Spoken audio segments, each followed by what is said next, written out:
I stopped making goals for health.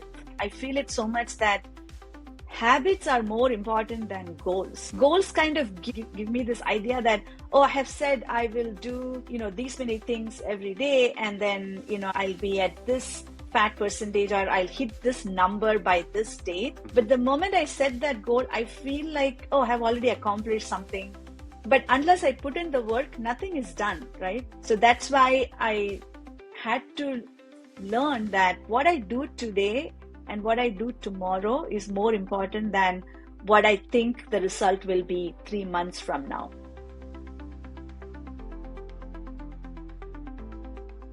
Hey everyone, John Heringer here, Chief Motivator of Method 3 Fitness, and welcome to another episode of the Stronger for Today show, where we bring you the stories, the science, and the strategies to help you, the older adult, improve the way you move, eat, and think, so you can achieve your goals and live stronger for today. And today I am joined by Anne-Catherine Jose. She is a partner at Method 3. That's what we call our clients, our members. We call them partners because we believe it's a partnership. It's a two-way street to get them the results they want to get. And I'll let Anne share some more about herself in just a second, but I want to come right out of the gate and talk about this recent trip you had to the Himalayas, and you trekked the Himalayas. Is that correct? Yeah, I mean, not like, I'll talk about it, not the whole Himalayas, but something Fair very enough. specific. Yes. So let's dive in there. Share a little bit about yourself, your background, and maybe what led you first to Method 3, and then we'll dive into the Himalayas. Yeah, thank you for having me, John. Yeah, so I'm Anne. I've been in the Bay Area for the last 14 years, and I've been mostly in the tech industry in my career. How I came to Method 3 has been really a great thing in my life. I think it's not cliche to say it changed my life and my outlook towards health. In fact, without Method 3, I don't think I could have done that trek that John you were talking about just now, and maybe I can talk a little bit about that. It was a tent that I did in the Annapurna Conservatory area in Nepal, which is part of the Himalayan range. It was like every day we would trek like 5 or 6 miles, and some days it was even up to 12 miles. So we would trek for 6 hours, 7 hours. And even on the summit day, that's the day that we go to the highest peak, which I was able to go till 14,200 feet. Even talking about it makes me kind of laugh. Like if someone had asked me last year if you could do it, I was like, no way. Yeah. But yeah, I think that was the trek. And the beautiful thing is this whole trek was through thick forest for a long time, and then you are hiking on top of a ridge. So you see these magnanimous mountains, Annapurna mountain range, Dhaulagiri mountain range, even mountains that humans have not been able to scale yet. So it was as much as a physical exertion, as much as a beautiful experience. And Yeah. I think without having the physical ability and the energy to do it, which I got through Method 3, I wouldn't have been able to do that. That's just incredible on many fronts. So let's rewind. When you how long have you been a partner now at Method 3? Actually, it's exactly a year. Last year, the week before Thanksgiving, is when I reached out to Sue to understand about Method 3. Excellent. Man, look at that. Look at what you've done in a year. That's incredible. I think I appreciate the kudos to our team. They are incredible, Coach Sweat and the gang. But obviously, it the program is only as good as the person that's able to actually take action on it and implement, right? Like so many things. So I think it's a huge testament to your consistency, your dedication to your overall health and wellness to actually do the work to prepare you for this trek in the first place.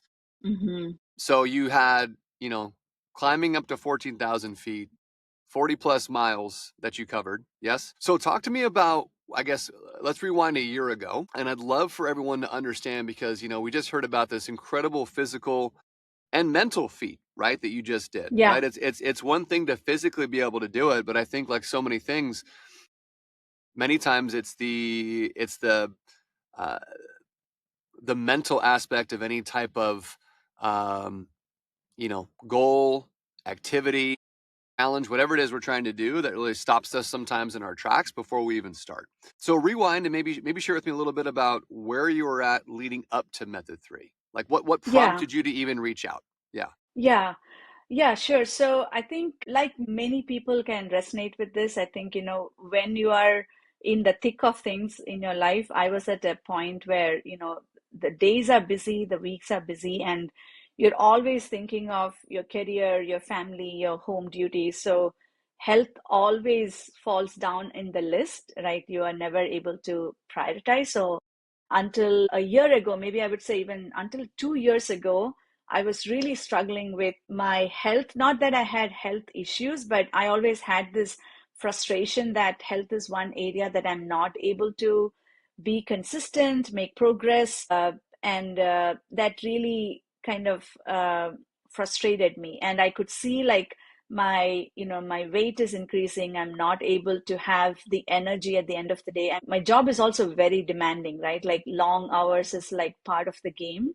So 2 years ago, I took a sabbatical from my work to really kind of rethink what my next phase of life should be, right? And that gave me the time and the mental space to really prioritize health without feeling guilty about it. And that I think was a really big difference. And I started doing exercises more consistently. I started focusing on strength training a little bit more. But for almost like 8 months or 9 months, I did that by myself. And there was some difference, like I could see my energy improving, my sleep improving, but I couldn't see like a real progress, right? And I would even like write down what I'm doing every day. So, many times we're like, we don't trust ourselves, right? Like, am I Sure. doing it or am I just thinking I'm doing it? Yeah. So, but still, I couldn't see progress. And I thought two things that I was doing not the best way. One is I was doing it more like a chore to do, like every day morning, like my plan is, okay, do this 30-minute exercise and, somehow just get it done and, start the day sort of a thing. So yeah, I was not like really enjoying it. And I was just following like this 4-week program on the Peloton guide. So it was not a trivial exercise, but still I was just doing it for the sake of it. And the second problem was I was doing the same thing over and over again. Because again, right, it's like a checklist to be done. So Sure. there was nothing that I was like looking forward to. It was more like just get it done. Just get it done. Check the box. Yeah. So I don't know if I'm doing things right also, right? Like I'm just doing what I think is right. So I thought I need a place where I can get some good guidance, but also how I can start to see the results, right? And I looked for a lot of places in my neighborhood, and I went to a few places also, including like a gym where there are machines, but also even I thought of CrossFit. But then I reached out to Method 3 and I met Sue in the studio. And I thought it is very different, right? Right out of the gate, the way Sue was even explaining what they do, I was seeing some of the private sessions that were happening, and I watched a group class actually happening, right? I just stood on the like the Yeah. backside and watched Sure. it, and I saw one, how fun it was. Everyone were at different fitness level, but everyone was doing what they could do, right? And the coaches were like going around and like correcting form or telling people, also having fun. So I thought, okay, maybe I want to try it. And I started the next week, actually the week after Thanksgiving. So I started with the private training and also the group classes.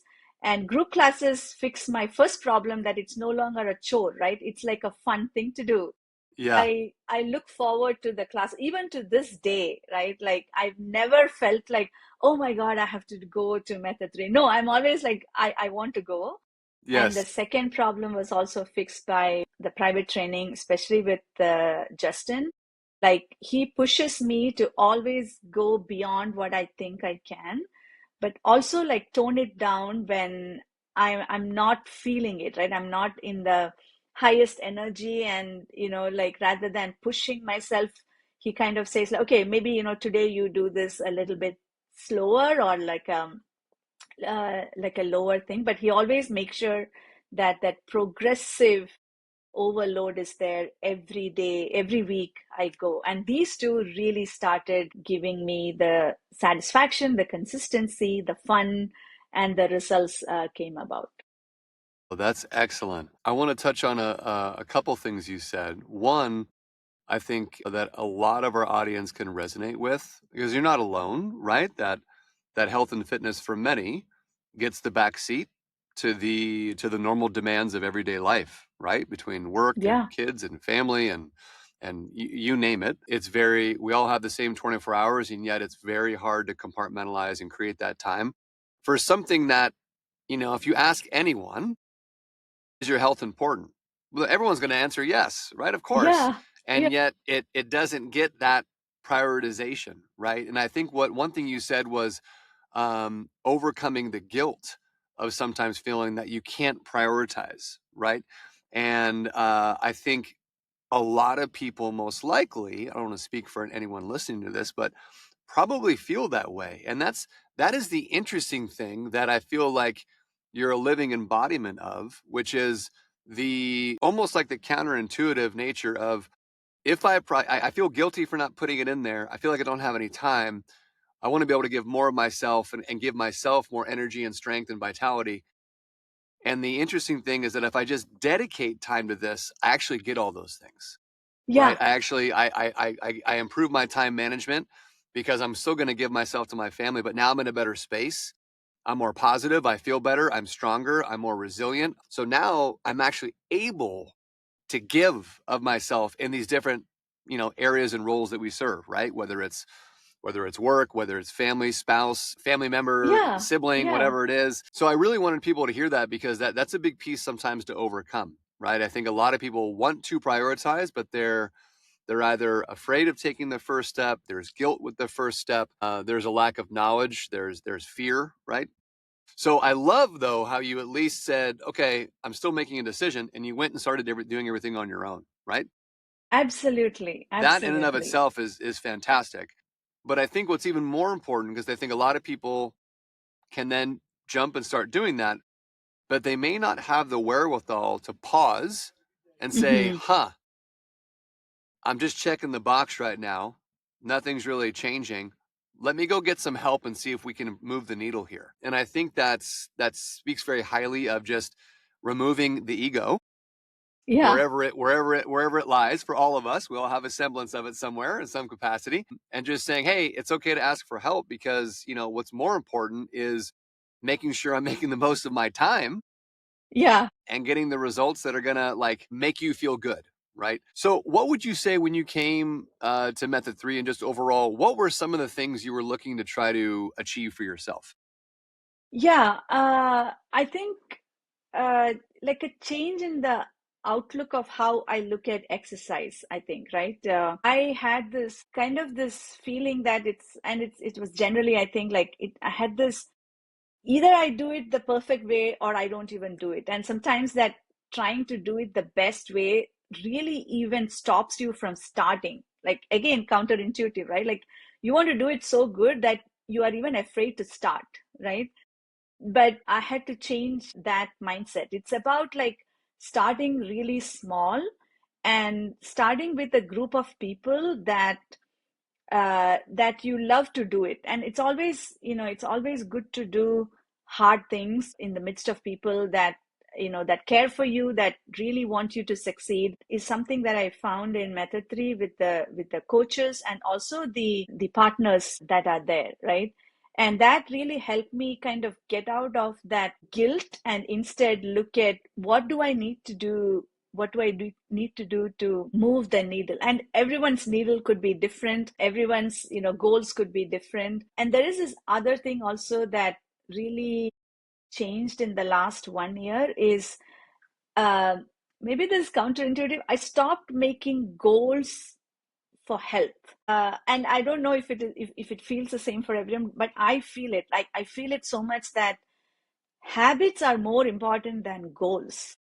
Goals kind of give you this, or for me give me this idea that, oh, I have said I will do these many things every day, and then I'll be at this, I don't know, fat percentage, or I'll hit this number by this date.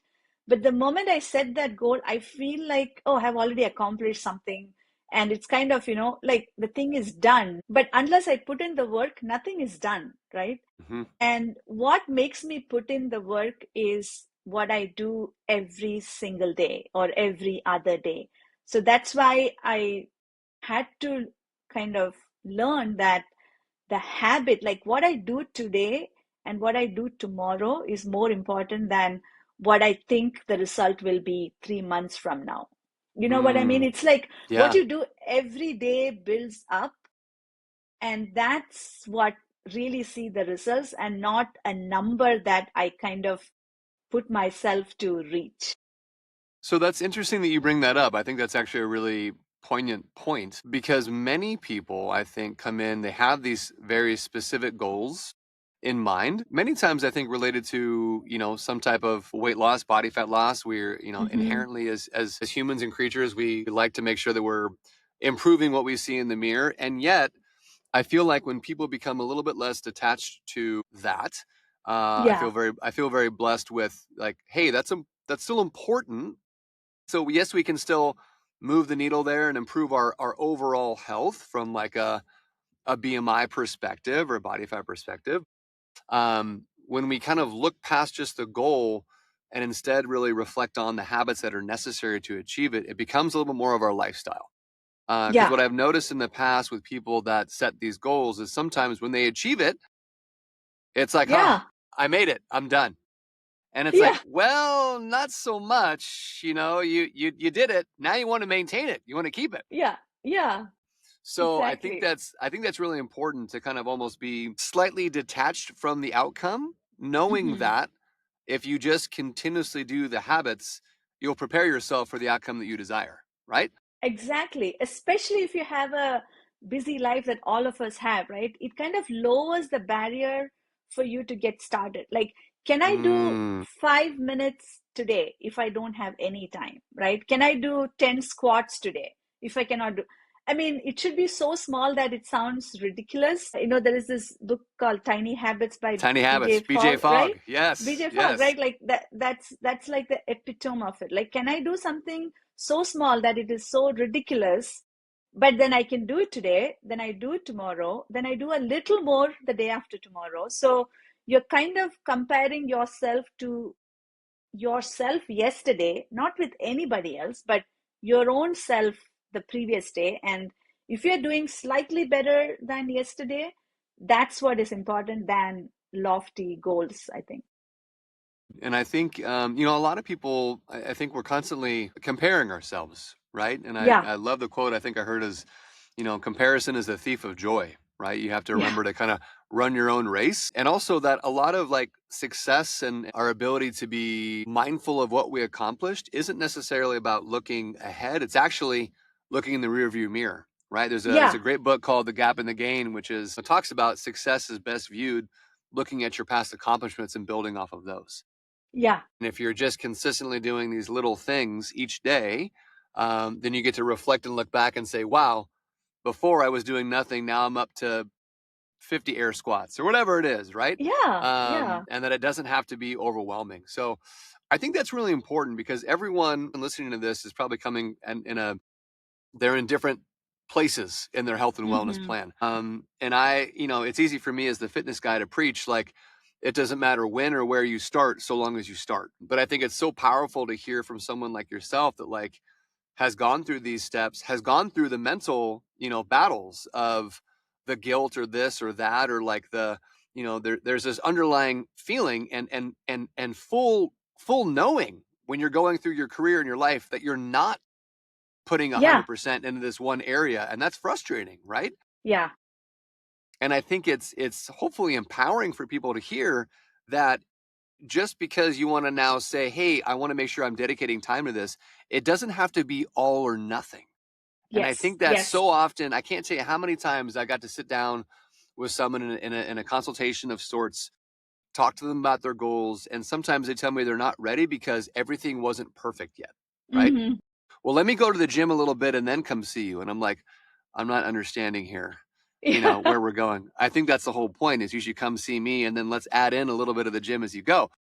Yeah, something along exactly. those lines. But I think it's important that, one small step forward is better than just staying exactly where you are, right? Yeah, yeah, So tell yeah. me more about, though, I think you've obviously you made some significant progress, I'll say, in your health and wellness regime. I mean, to get to where you are now, I'm assuming a lot of strength and endurance that got improved, Mm-hmm, right? mm-hmm, Tell mm-hmm. me more about your growth mentally, because I think a specifically coming back to your is it Copra Ridge, the Copra trek, Ridge Trek. Cobra Yeah, Ridge, yeah, yeah. Coming back to yeah, that trek, I mean, it's one thing to do physically, but a lot of times in moments like that, especially if it's over a number of days, I mean, we're talking huge yeah. elevation, we're talking thin air, we're talking so many things telling you, you know what? That little voice, that little annoying voice that's like, it's okay. You made it to day 3. Turn around. It's fine. Tell me You about know? it. So tell me more about how you feel like you've grown in this process simply by really kind of adhering and just fully buying in now, I feel like, to this overall health and wellness regime you've built for yourself. And I know we've got to play a role in it, but like I said, it takes 2 to tango, right? You've got to do the work. But tell me how that's influenced your mental game. Yeah, I think the number one thing is learning that, and a lot of this goes back to Coach Justin kind of, I'm sorry, saying you can do things that you don't believe that you can do now, right? Every time the the weight on the trap bar deadlift or what I'm lifting for my chest press increases, right? I feel like the first time I do, oh, I cannot do it. Obviously, I cannot do it. But then, you kind of do 6 reps and the next week 8 reps, and then you do it. This was the base for, I think, during the trek, especially on the summit day. Like every day we are hiking, but also, I'm not too slow, but I'm also not in the front, but I can, like, kind of do it in a consistent way and reach the every tea house that we reach by the end of the day.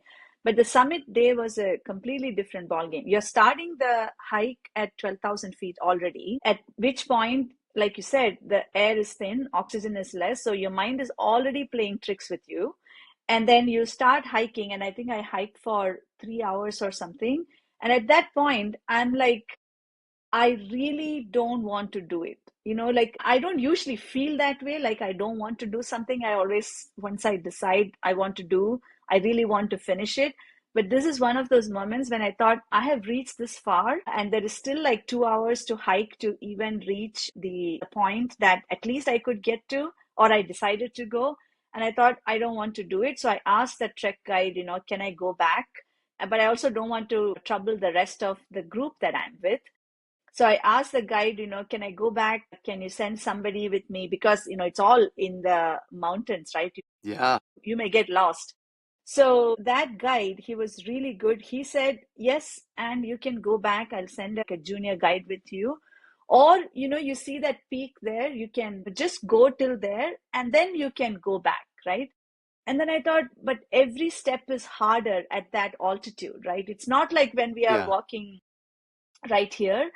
So I thought maybe I'll just focus on that thing, like, I can do more than what I believe I can do, and I'll only focus on the next step and the next step and the next step.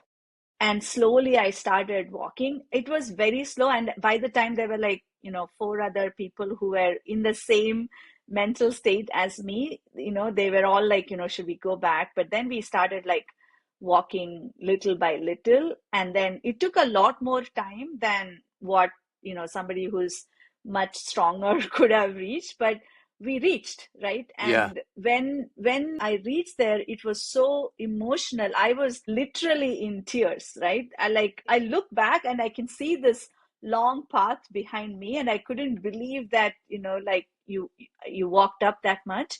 But I also realized how much I can come if I just focus on the next step, and Yeah. just trusting in myself, my body, that, I can do that. So that's where that Love it. mental thing played out.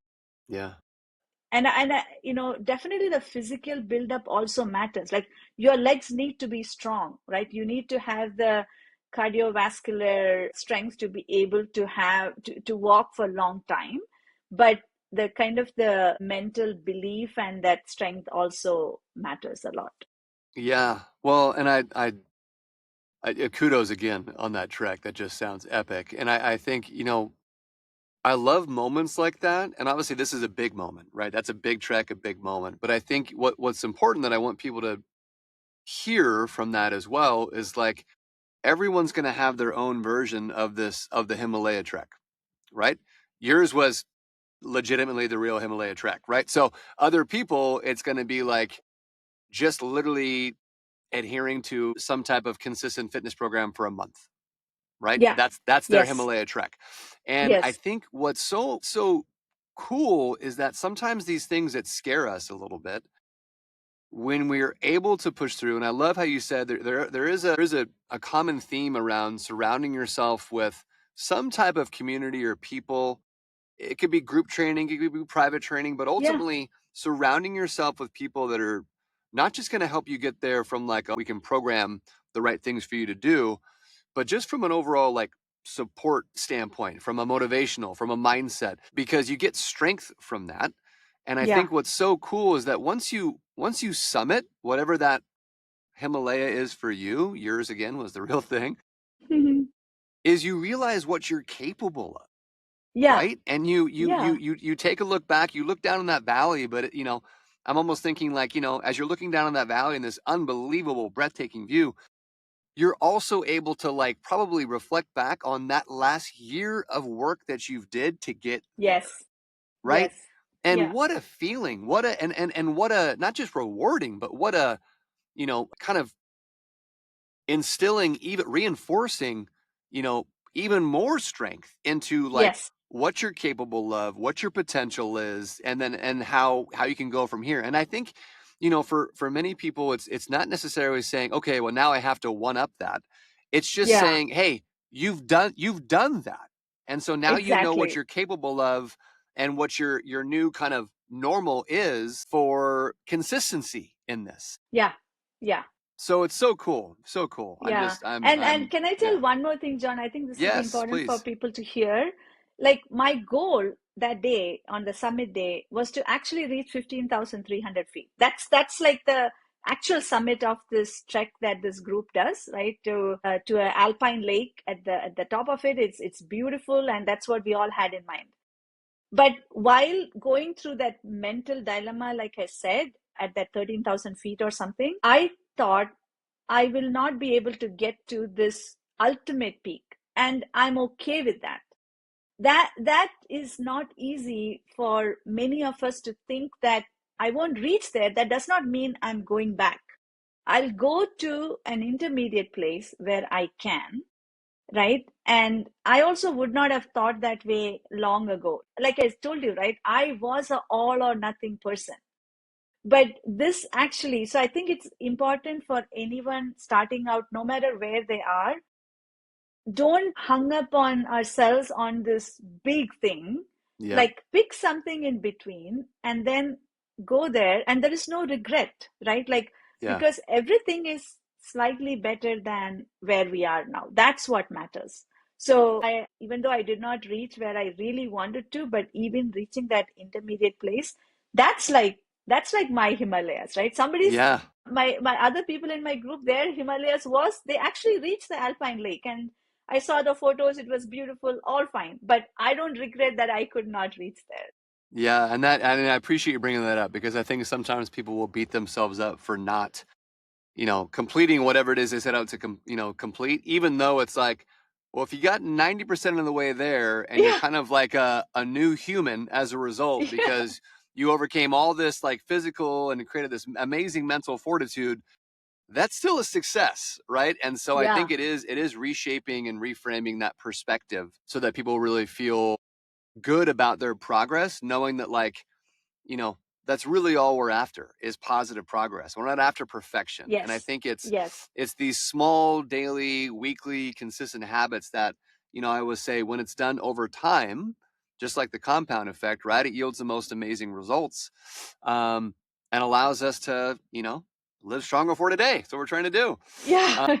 So what would you say Is there anything that's like has been surprising to you, as a result of getting into this now, right? You mentioned in the very beginning there was this guilt with prioritizing Mm. health and wellness, even though you should. You know, Hmm. what other results have you gotten that have been really neat, fun, surprising, and in how you have kind of transformed into this like lover of all things health and wellness so that it's now just like a piece, right? It's a piece of your life. There is no prioritization. It's just there, right? Yeah, So, yeah, yeah, yeah. I think maybe a specific milestone that I remember in my last 1 year was, I think it was in May or something, that Coach Justin said, maybe we should look at until then, there was no discussion of what your numbers are or nothing. I'm also not like tracking it.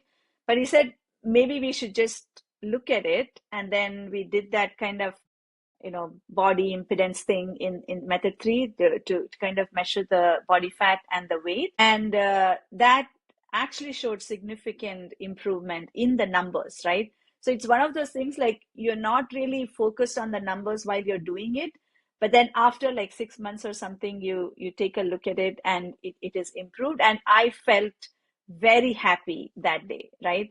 So it's less about worrying about those numbers every day, but instead you again focus on the day to day without judgment, without uh, yeah, beating ourselves about it, without regret.